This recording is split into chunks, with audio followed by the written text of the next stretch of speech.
Salut à tous la team OL, Thomas M. Show pour Lyon Fan TV. Très heureux les gars de vous retrouver pour une nouvelle vidéo. Merci en tout cas de votre fidélité. Je fais du petit racolage avant toutes mes vidéos, avant tous nos lives les amis. Abonnez-vous, c'est très important. On est en route vers les 10 000 abonnés. Donc abonnez-vous, mettez la petite cloche, c'est important pour avoir les notifications. Si vous aimez nos vidéos, mettez un pouce. Si vous n'aimez pas, mettez un pouce comme ça. Partagez aussi nos vidéos sur vos réseaux sociaux. Ça nous fait plaisir, ça nous permet aussi d'avancer, d'agrandir la communauté. J'espère que tout le monde va bien, les gones. Vous le savez, dimanche, c'est un grand match de championnat, un grand match de notre championnat de Ligue 1, une affiche de légende, entre guillemets, entre l'Olympique lyonnais et l'Olympique de Marseille. Plutôt l'Olympique de Marseille contre l'Olympique lyonnais, parce que ça se joue au Stade Vélodrome, malheureusement sans public, vous le savez, à cause du Covid, et apparemment c'est de moins en moins bien la situation. Alors la semaine dernière, on nous disait que tout allait bien, que peut-être que nous allions vers des jours radieux, et puis l'arrivée précoce du printemps, tout ça, et puis coup d'arrêt, Jean Castex hier à 18h qui dit que nous pourrions être confinés les week-ends, que la situation est préoccupante. Ouais. Donc, tout tombe un petit peu à l'eau, surtout pour l'OL qui pensait faire un match test avec une jauge de 5000 spectateurs. Ça a l'air d'avoir pris un petit coup dans l'aile. Bref, c'est comme ça, un match qui aura lieu sans public. On en a tellement l'habitude en ce moment. Et il se déroulera aussi sans le quart officiel de l'Olympique lyonnais. Les joueurs de l'OL arriveront avec un quart banalisé, voilà, parce qu'il ne faut pas mettre de l'huile sur le feu. Déjà que c'est tendu entre les Marseillais, les dirigeants marseillais surtout, et leurs supporters, il ne faut pas en rajouter. On sait que l'OL avait été caillassé il y a quelques saisons, je crois, quand ils étaient arrivés à Marseille. Voilà, match toujours très particulier, ce match, cet Olympico. On a fait match nul à l'aller. Ça nous avait mis un petit coup d'arrêt. Là, il faut absolument remporter ce match. C'est crucial. Maintenant, tous les matchs sont cruciaux. De toute façon, ce championnat, ça se joue à 4 équipes, même si Lille, aujourd'hui, est le favori des bookmakers, des journalistes, etc. Mais ça sera réellement un match à 4 qui va se dérouler. Et si on veut se qualifier des gens de Champions League et pourquoi pas lutter pour le titre, il faudra gagner obligatoirement à Marseille. Marseille qui est distancé dans ce championnat. Je vous présenterai d'ailleurs Marseille juste après avec des petites statistiques, vous en avez l'habitude. Alors, j'ai regardé les conférences de presse de Rudy Garcia et Houssem Aouar. Je commence par celle de Houssem Aouar. Écoutez, je vous dis ça, toujours la même chose. Chaque fois que je vous fais un avant-match, c'était vraiment nul. C'était vraiment nul. Des éléments de langage pendant 12 minutes. On n'a rien appris. Mais alors, rien appris. Vraiment des éléments de langage, du banal, les gens foncent les portes ouvertes, etc. Bon, voilà. Donc, Houssem Aouar, je vais vous dire, il est inconstant sur le terrain. Et il est aussi inconstant dans ses interviews d'avant-match ou d'après-match. Il est extrêmement plat, ce joueur. Bon, c'est un petit peu inquiétant. Vous allez me dire, globalement, c'est la plupart des footballeurs. Ouais, mais ça manque de fraîcheur, je sais pas. C'est stéréotypé, c'est nul. Donc voilà, je me suis embêté. Par contre, pour une fois, la conférence de presse de Rudy Garcia est intéressante. Déjà, il a recadré les choses. La prestation contre Brest lui avait plu au premier abord. Voilà, c'est ce qu'il avait dit après le match. Mais là, il revient un petit peu sur ses propos en disant que nous devons absolument être plus consistants dans le jeu et surtout, il faut être régulier au cours d'un match. On n'a pas le droit d'avoir des moments d'absence comme on a eu. Il dit, bien sûr, c'est pas anodin de marquer 3 buts à l'extérieur, mais c'est pas anodin aussi d'en prendre autant. Surtout sur un match où on domine largement. On doit être capable de maîtriser nos matchs de bout en bout et c'est comme ça qu'on arrivera à peut-être accéder au titre de champion de France. C'est là où les joueurs doivent absolument s'améliorer. Je suis un petit peu d'accord avec lui. Donc, il peste un petit peu Rudy Garcia contre cette inconstance de nos joueurs, des absences pendant les matchs. Il dit on doit être absolument concentré du début à la fin. C'est un axe de progression, même si globalement il est satisfait du groupe. On gagne, c'est vrai. On a 6 victoires sur les 7 derniers matchs, qui est plutôt pas mal du tout, toutes compétitions confondues. Là, on a une série de matchs qui arrive avec ce week-end contre Marseille. Ensuite, on a Rennes. Et ensuite, on a Sochaux, il me semble, en Coupe de France. Donc, cette série de matchs, elle va être importante aussi parce que le club a pour objectif aussi d'aller le plus loin possible en Coupe de France parce que, je vous le rappelle, on est à la recherche d'un titre à l'OL depuis 2012 et Rudy Garcia en est conscient et c'est pour ça que ça sera un objectif aussi. Donc on est sur 2 tableaux, le championnat et la Coupe de France. Rudy Garcia, comme je vous dis, qui a été très intéressant, notamment quand il a parlé, je trouve, des individualités et notamment Mattia Descheglio. Parce qu'un journaliste a posé cette question, d'ailleurs, qui méritait d'être posée. Pourquoi Melvin Barr, notamment, n'a pas sa chance et comment, finalement, se passe la concurrence entre Mattia Descheglio, Maxwell Cornet et Melvin Barr. Comment elle se passe, cette concurrence pour le poste de latéral gauche? Alors, bien sûr, ce qui intéressait un petit peu les journalistes, c'est pourquoi on donnait autant de crédit à Mattia Descheglio, de par ce qui paraissait plutôt paradoxal par rapport aux performances qu'il a faites globalement, qui sont carrément inconsistantes et très irrégulières surtout. Donc on se posait cette question de cette espèce de totem d'immunité, un petit peu la même chose pour Maxwell Cornet. Et pourquoi Melvin Barr, qui a fait pourtant un bon match notamment contre Ajaccio, qui a fait un très bon match au match aller puisqu'il était titulaire contre Marseille, pourquoi il n'a pas sa chance? Alors Rudy Garcia, il est clair, il y a une concurrence. Le titulaire du poste, le numéro 1 dans la hiérarchie, c'est Maxwell Cornet. Mais il a eu des moments où il a été en difficulté. Donc, Mattia Descheglio l'a suppléé. Et pour Rudy Garcia, il l'a suppléé de la meilleure des manières qui soit. Melvin Barr, bon, il a été extrêmement évasif sur Melvin Barr. Bon, en disant que, en gros, il a joué quand l'OL était un petit peu dans le creux de la vague. Et il a justifié ça par le fait que on a recommencé à marquer des buts, à être réaliste. Donc, il a été un petit peu sorti du groupe.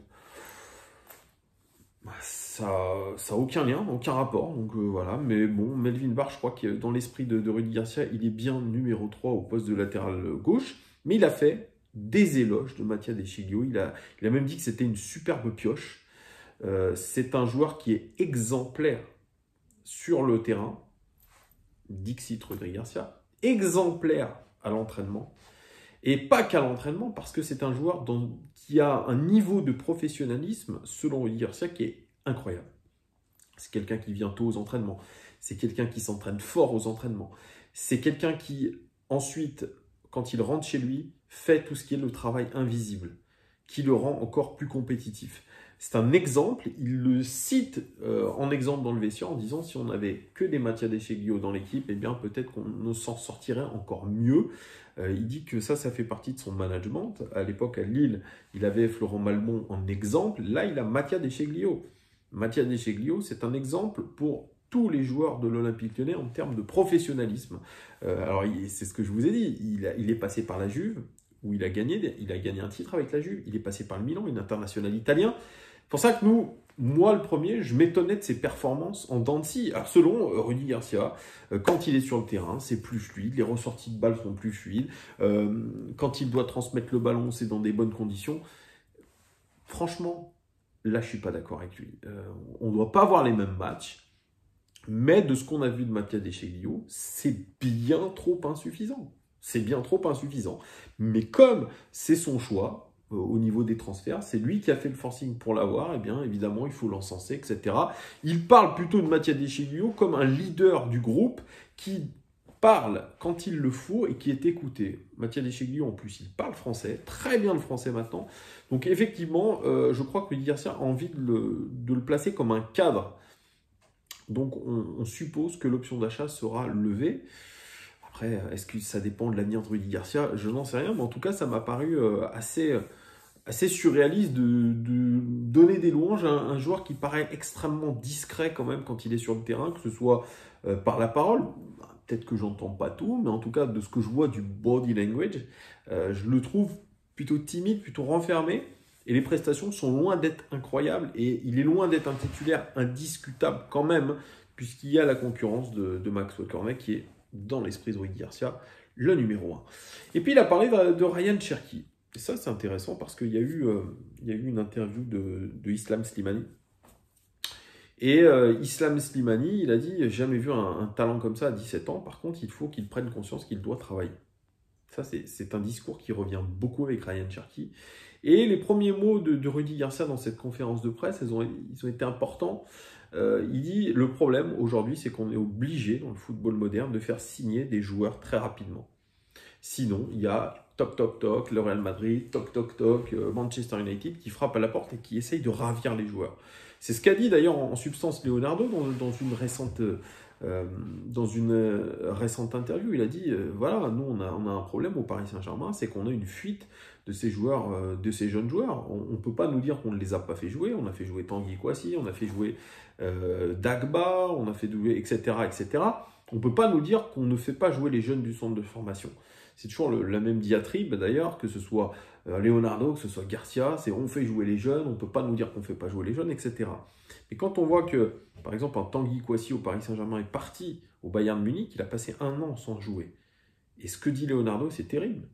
Il dit, on a peut-être perdu Tanguy Kouassi, mais c'est aussi aux jeunes de se dire, on a peut-être perdu le Paris Saint-Germain. Parce qu'il avait eu l'opportunité de jouer avec Thomas Tuchel la Ligue des Champions. Et avec aujourd'hui le Bayern Munich, c'est peanuts.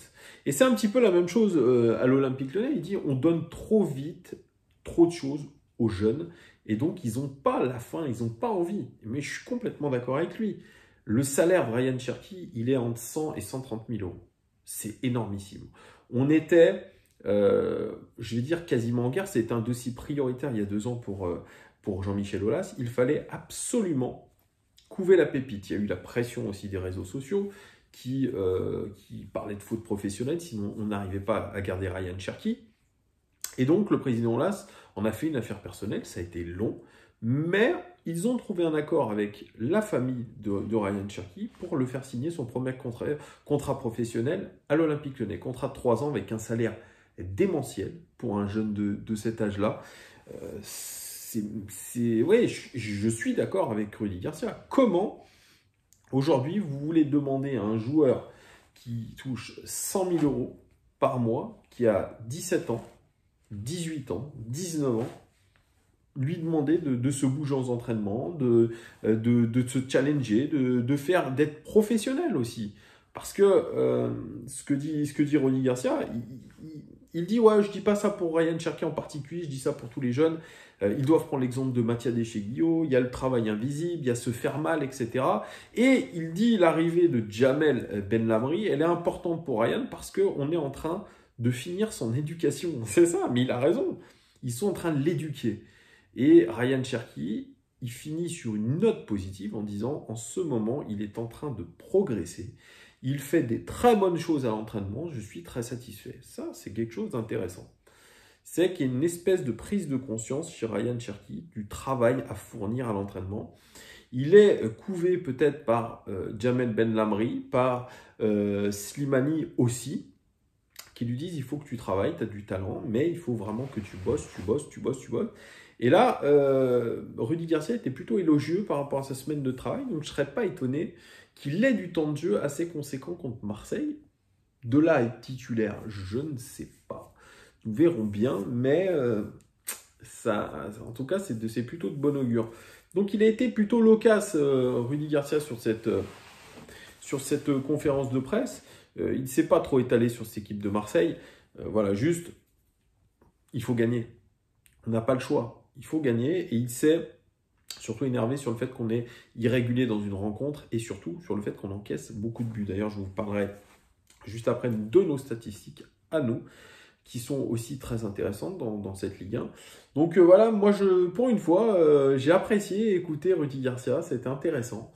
Il a été assez franc dans ce qu'il a raconté, donc j'ai plutôt passé une bonne vingtaine de minutes assez agréable, donc c'est à noter tout de même. Donc cette équipe de l'OL, elle se déplace à Marseille au quasi complet. Marcelo devrait possiblement postuler pour ce match contre Marseille.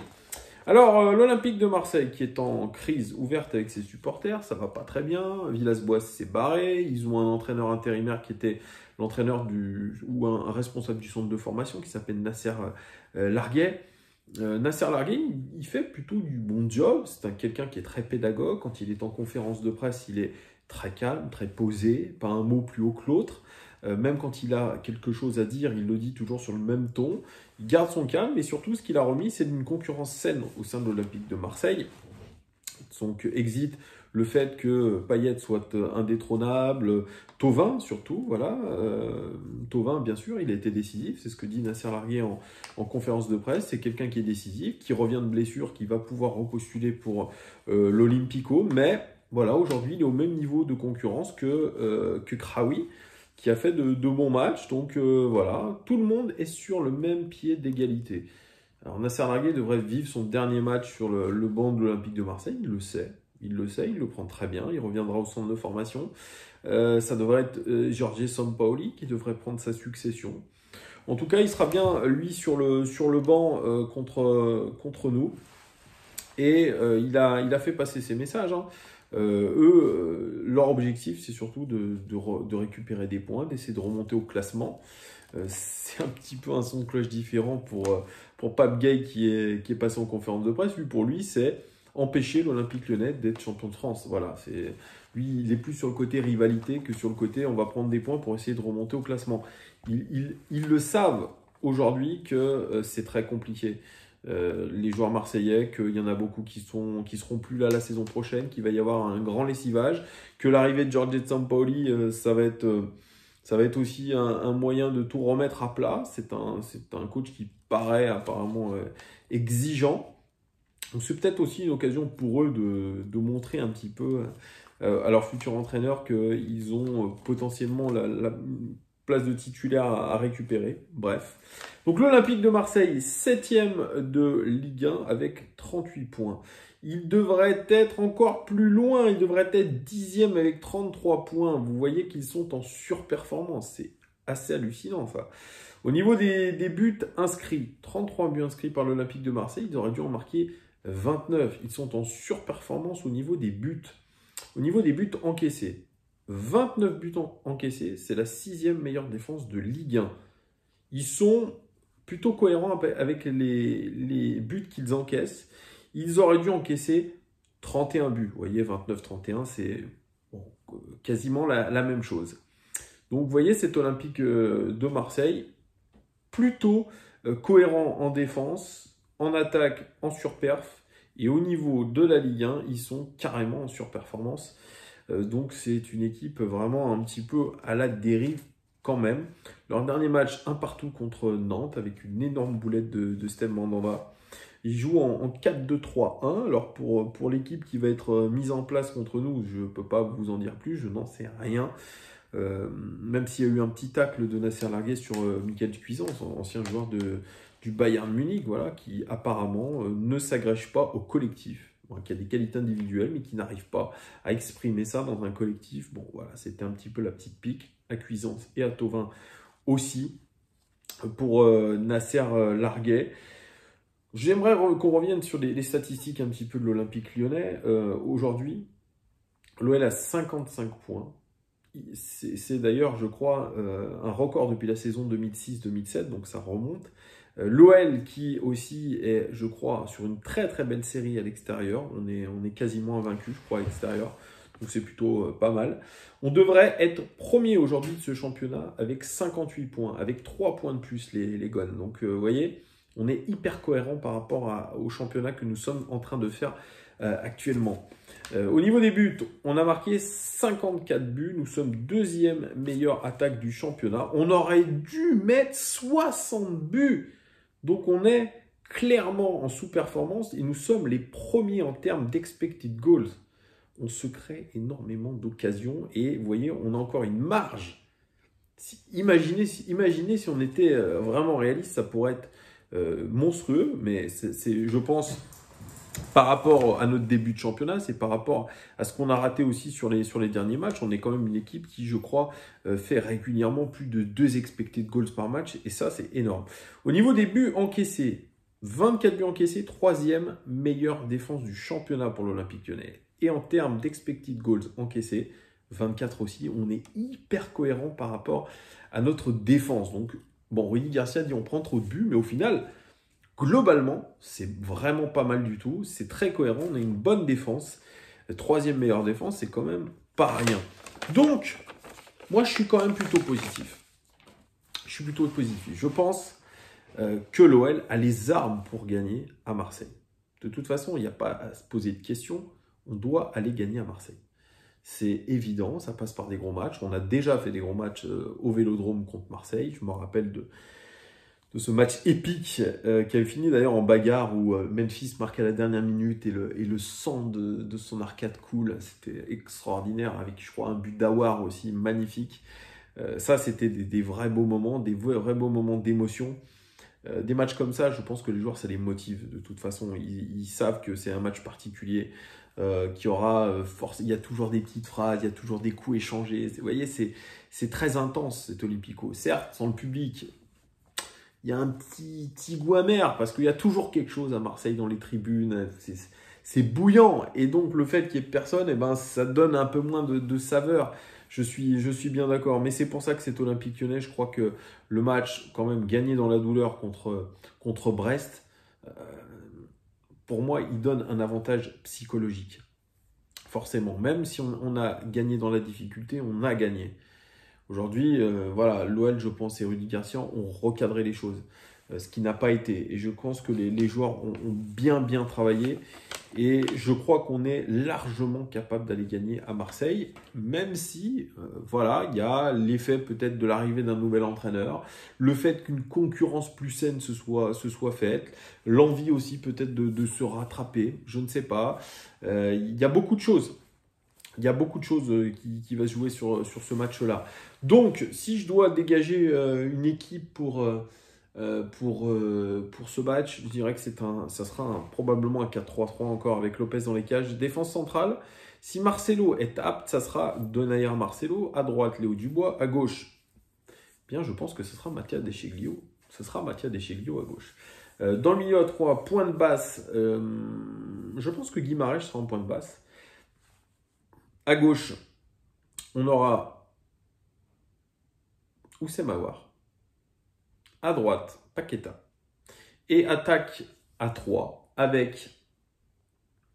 je vois bien la titularisation de Islam Slimani à la place de Toko Ekambi. Slimani, Depay en pointe, et à droite, Ryan Cherki. On verra ce que ça donne. En tout cas, c'est comme ça que je le vois. Et je vois une victoire de l'Olympique Lyonnais. 3-1. But de Slimani, but de Memphis Depay et un petit but de Paqueta, encore une fois. Je vois bien les choses comme ça. Voilà, dites-moi, vous, en commentaire, ce que vous voyez dans ce match. Est-ce que vous voyez une victoire de l'Olympique Lyonnais? Mettez-moi aussi l'équipe que vous pensez qui va être alignée par Rudy Garcia ou celle que vous aimeriez aussi. Mettez-moi tout ça en commentaire, évidemment. Merci beaucoup de votre fidélité. On se retrouve sur Lyon Live TV avec toute la team dimanche dès 20h pour l'avant-match. Soyez au rendez-vous. À très vite. Merci. Ciao.